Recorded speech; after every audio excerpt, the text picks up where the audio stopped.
আসসালামু আলাইকুম। কুষ্টা kitchen and food কেয়ারে সবাইকে স্বাগতম। দেশ এবং দেশের বাইরে যারা ভিডিও দেখছেন সবার জন্য রইল অনেক শুভেচ্ছা এবং শুভকামনা। আর দেশের এই অবস্থার জন্য অনেক দিন ভিডিও ছাড়তে পারি না, না ছাড়লে পরেও চ্যানেলটি বন্ধ হয়ে যাবে আর কি, সেজন্য ছাড়ছি। আজকে আমি হাঁসের মাংস রান্না শেয়ার করব। এটা অনেকেই আছে আষ্টে গন্ধের কারণে আর কি খেতে পারে না, কিন্তু হাঁসের মাংসটা কিন্তু খুবই মজাদার একটি জিনিস, যেটা রান্না করলে আসলে খুব মজা লাগে। আমি এখানে মশলা নিয়েছি এলাচ, দারচিনি, লবঙ্গ, গোলমরিচ থেতো করা, আর হচ্ছে তেজপাতা, হলুদের গুঁড়া, মরিচের গুঁড়া, মরিচ বাটা, ধনিয়া গুঁড়া আর লবণ, আর হচ্ছে জিরা বাটা। এই সমস্ত মশলা আর কি, যেটা মাংস রান্না করে আমরা সাধারণত সেই মশলাটাই নেব।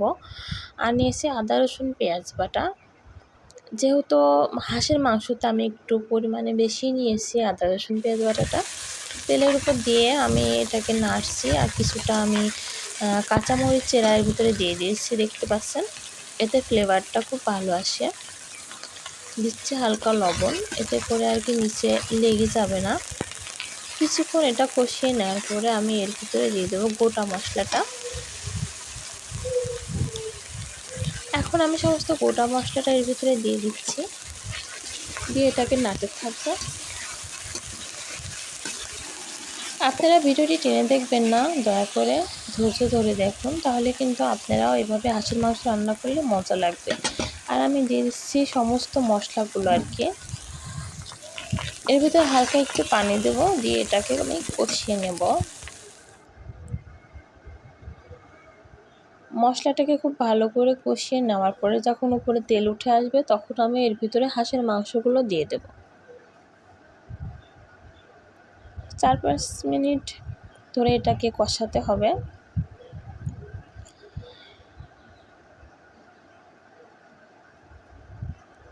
এর উপরে কিন্তু তেলটা উঠে আসছে, দেখতে পাচ্ছেন।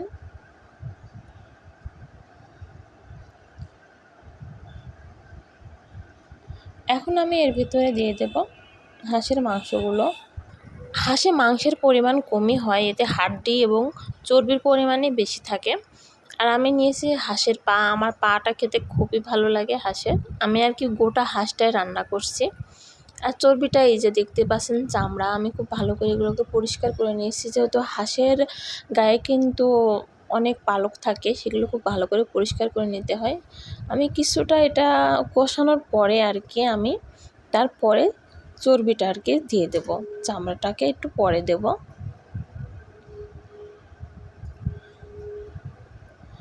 আমি এটাকে একটু কষিয়ে নিচ্ছি নেড়ে চেড়ে।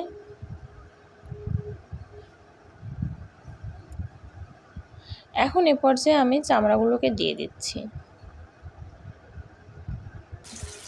দিয়ে এটাকে খুব ভালো করে কষিয়ে নিতে হবে। হাঁসের মাংস রান্নার সব চাইতে টিপস মানে এটাই যে এটাকে খুব ভালো করে কষাতে হবে। একবার পানি দিয়ে এটাকে কষিয়ে নিয়ে আর কি তারপর আবার 2-3 বার পানি দিয়ে এটাকে কষিয়ে নিতে হবে। খুব ভালো করে এটাকে কষিয়ে নিতে হবে। যত ভালো করে আর কি কালা ভুনার মতন এটাকে ভুনে নেবেন, তত কিন্তু মাংসটা খুব ভালো লাগবে এবং এর ভিতরে যে আষ্টে গন্ধ আর কি থাকে সেটা চলে যাবে। তবে অনেকে নারিকেলের দুধ দিয়েও এটাকে রান্না করে। আমি নারিকেলের দুধ বাদে এটা রান্না করে দেখাচ্ছি আর কি। এভাবে রান্না করলে কিন্তু কোনো গন্ধ আসবে না, আর খেতে খুবই মজা লাগে। আপনারা এভাবে ট্রাই করে দেখবেন। আমার এটা দেখছেন যে কষানো হয়ে গেছে।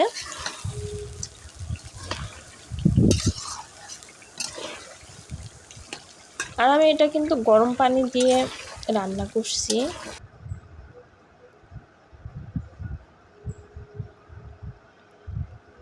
খুব ভালো করে এটাকে কষিয়ে নিতে হবে। আমি এর ভিতরে এখন পানি দিয়ে দিচ্ছি।